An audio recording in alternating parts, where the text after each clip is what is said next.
नाही, मुंबई बेसिकली या देशामध्ये एक नंबरची आर्थिक राजधानी होती, पण आता ही पोल्युशनची एक नंबरवरती आलेली आहे.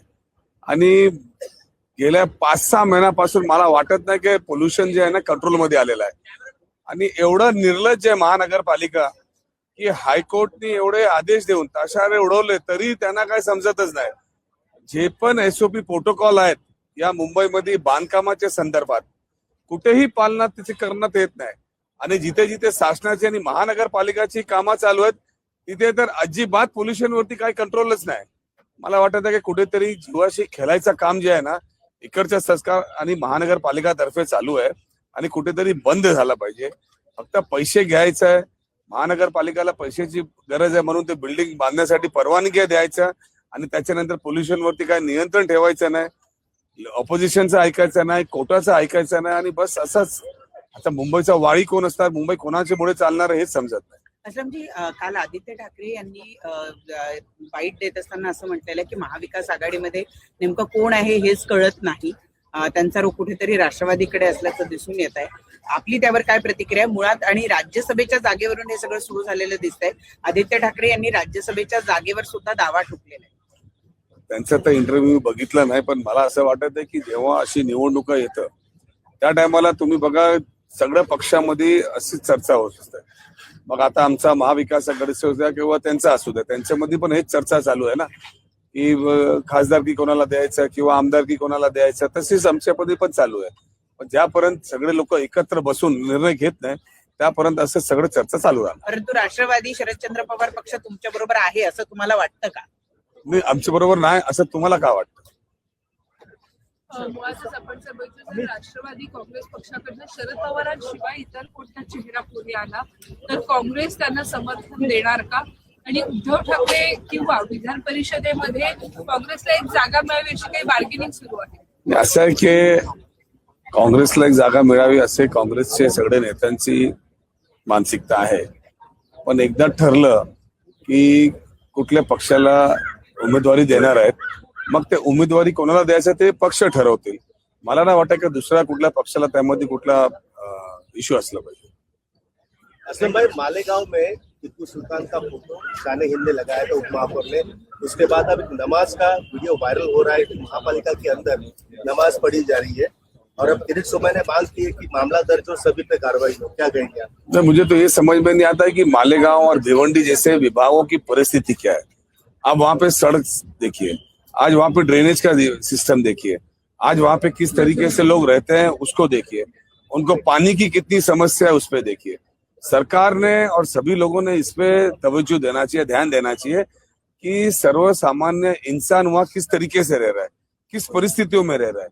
अब रही बात अपने अपने धर्म को मानने का, तो आप देख सकते हो कि हर कर्मचारी अपने टेबल के ऊपर अपने भगवान के अपने आस्था के हिसाब से फोटो लगा के रखता है. जब भी कोई श्रावण आता है या रमजान आता है तो लोग अपने अपने हिसाब से कहीं जगह देख के अपनी अपनी इबादत कर लेते हैं.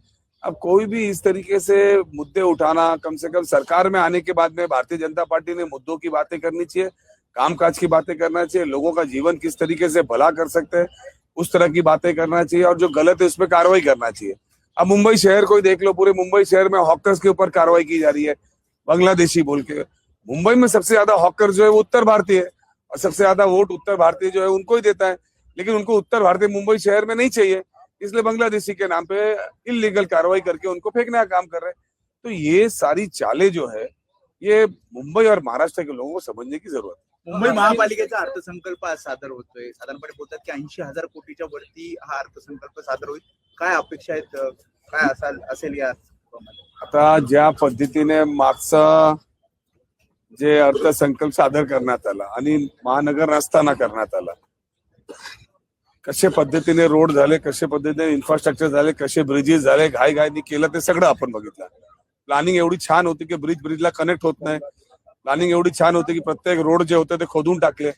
आता कमीत कमी महानगरपालिकाचे सगळे नगरसेवक आले तर मला असं वाटतंय की व्यवस्थित निर्णय घेण्यात येईल आणि मुंबईकरांना लागणारी आवश्यकता जी आहे त्याच्यावरच लक्ष देण्यात येईल. आपल्या आपल्या विभागामध्ये जे त्यांच्या जे समस्या आहेत त्याच्यावरती लक्ष दिलं तर चांगलं आहे. नाही तर असंच ज्या पद्धतीने हजारो कोटी रुपया डेव्हलपमेंटच्या नावाखाली, ब्युटिफिकेशनच्या नावाखाली तुम्ही बघितलं असेल की अख्ख्या मुंबई सजवलं होतं. चायनाची लाईट लावून कुठे गेली ती सगळी लाईट? 2,000 कोटी तुम्ही त्या फक्त लाईटीवरती लावलं. एका ठिकाणी लाईट दिसत नाही. बरेच ठिकाणी तुम्ही जंक्शन वरती तुम्ही बघितलं असेल की त्यांनी व्हेरियस जे आहेत एक डेव्हलपमेंट केलं होतं. कुठे दिसतंय का? हजारो कोटी रुपया जे आहे मुंबईकरांचा टॅक्स पेअरचा वाया करण्यात आला होता. कमीत कमी आता नगरसेवक त्याच्यावरती वचक आणि लक्ष ठेवणार अशी उमेद मी नगरसेवकापासून करत आहे. हाफकिनमध्ये 4 अधिकाऱ्यांनी भ्रष्टाचार केला होता, त्याच्यावरती ते दोषी ठरले होते. नरहरी झिरवळ यांनी पत्र लिहिलं होतं की या संबंधित अधिकाऱ्यांवरती कठोर कारवाई करा. म्हटलं कुठचीही कारवाई झाली नाही, त्यामुळे मंत्र्यांच्या आदेशाला किंमत आहे का, अशा पद्धतीचा सवाल विजय कुंभार यांनी केलेला आहे. नाही, त्यामध्ये तर क्लिअरच झालं होतं की आता ज्या टायमाला ही घटना घडली त्या टायमाला मंत्री तिथे नव्हते. तर आता कुठलाही डायरेक्ट मंत्रीला इन्व्हॉल्व करणं हे योग्य मला तर वाटत नाही. ऍज मी पण एक मंत्री झालो, एवढा मोठा स्टाफ असतो, कोण काय करतोय, पण एकदा निष्पन्न झालं, पकडलं तर त्याच्यावरती कारवाई झाली पाहिजे आणि तो परत इथे मंत्रालय दिसता कामा नये असं माझा मत आहे. मुंबई का बजट पेश होने वाला है, क्या कुछ उम्मीदें हैं? जिस प्रकार से हमने पिछले साल भी देखा था, लगभग 70,000 करोड़ के करीब बजट था, उस पर भी अंदाजा लगा जब नगर सेवक नहीं थे और जब वो सरकार की तरफ से और महानगर पालिका आयुक्त ने अपने दफ्तर में बैठ के बजट निकाला था तो मुंबई के पैसों का बर्बादी आपको नजर आया. हजारों करोड़ रुपया जो है डेवलपमेंट के नाम पे, हजारों करोड़ रुपया ब्यूटिफिकेशन के नाम पे आपने देखे होंगे. पूरी मुंबई शहर में चाइना की लाइट लगाई गई थी कि कौन सी लाइट लगाई गई थी मुझे पता नहीं. सुबह से शाम तक, नहीं तो चांद तक वाली लाइटें थी. हजारों करोड़ रुपया लगा के सब बर्बाद कर दिया गया. जितने चौक थे, चौक को ब्यूटिफिकेशन के नाम के कहीं पे अलग अलग तरीके से दिखाने वाले जानवर लगाए गए थे. वो जानवर कौन से जंगल में चले गए दिख नहीं रहे, या किसी कबाड़ खाने में चले गए. तो ये सारी चीजें जनता के सामने है. ये कोई 100-200 करोड़ का ब्यूटिफिकेशन नहीं था, ये हजारों करोड़ के ब्यूटिफिकेशन थे. जगह जगह पे लाइट्स लगाए गए थे. जिस लाइट की मूल कीमत, असली कीमत जो है 2,000 की, उसको 8-10 हजार में लिया गया था. ये सारी चीज है. लेकिन मुंबई शहर की जनता शायद इस पे ज्यादा ध्यान ना देके धर्मों में ज्यादा ध्यान देने में बिलीव करे. सर, पोल्यूशन के ऊपर बात कही मुंबई में. नहीं, मुंबई शहर जो है वो आर्थिक राजधानी के नाम पे जाना जाता है. लेकिन पिछले कई महीनों से जो है वो पोल्यूशन 1 नंबर पे है, उसके नाम से जाना जा रहा है. आज मुंबई शहर में जितना पोल्यूशन है उतना पूरे देश में कहीं नहीं है. इंडेक्स लेवल तो इतना गिर चुका है कि जिसके बारे में कांग्रेस पार्टी ने मोर्चा भी लिया था और ये बता भी दिया था कि अस्पताल के अंदर जो है बेड के ऊपर से लेके बेड के नीचे तक का पेशेंट लेटे हुए. प्राइवेट हॉस्पिटल की भी यही समस्या है. लेकिन कहीं पे भी कुछ कार्रवाई सही तरीके से दिखाई, कोई काम बंद करते दिखाई नहीं दिया. और इतना तो छोड़िए, हाई कोर्ट ने जो है कमिश्नर को बुला के कितनी बातें सुनाई है, उसके बाद भी कहीं पे भी दिखाई नहीं दे रहा है. जो प्रोटोकॉल एसओपी होनी चाहिए मुंबई में बांधकाम करने के संदर्भ में या डेवलपमेंट में, सबसे बड़ा इंफ्रास्ट्रक्चर का काम जो है वो सरकार और महानगर पालिका की तरफ से चल रहा है. वहां तो बिल्कुल भी नहीं दिखाई देता है कि किस तरीके से धूल पे ये करना चाहिए. खुलेआम सीमेंट रखी गई है, खुलेआम रेती रखी गई है, गाड़ियां आ रही जा रही है, कचरे की गाड़ियां, रेती की गाड़ियां, डिब्रिस की गाड़ियां, उसके ऊपर कोई कपड़ा नहीं रखा गया है. और मुंबई की जनता वो सब सह रही है. कुछ समझ में नहीं आ रहा है कि मुंबई को क्या नजर लग गई है, मुंबई का असली वाली कौन है. राज्यसभा की सीट को लेकर एनडीए में विवाद नजर आ रहा है. शरद पवार की बात कही जा रही है कि शरद पवार को विवाद तो दोनों तरफ नजर आ रहा है भाई. वहां पे अगर सेना बीजेपी की देखें, उनके इसमें भी यही स्पर्धा है कि किसको कितनी सीटें आना चाहिए. उसी तरह महाविकास आघाड़ी में भी हर पार्टी चाहती है कि अपने उम्मीदवार आवे. तो मेरे ख्याल से सारी चीजें जो है बैठ के सही तरीके से इस पर निर्णय लिया जाए. मालेगावच्या महानगरपालिकेच्या एका सभागृह कार्यालयामध्ये नमाज पठणाचा व्हिडिओ जो आहे तो व्हायरल होताना पाहायला मिळतो. या सगळ्या संदर्भात भाजपचे नेते किरीट सोमय्या यांनी आक्षेप या सगळ्या व्हिडिओच्या संदर्भात मुख्यमंत्र्यांना पत्र लिहिले, आक्षेप नोंदवले.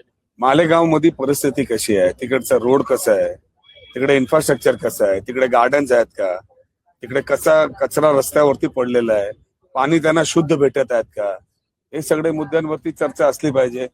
हा जे देश आहे, या देशामध्ये बरीच धर्माची लोक आहेत आणि आपला आपला सण आपल्या आपल्या हिशोबाने साजर करत असतात.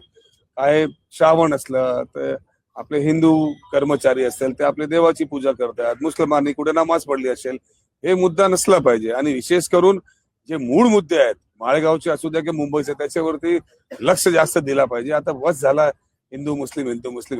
पण हे शासकीय कार्यालयामध्ये अशा प्रकारचे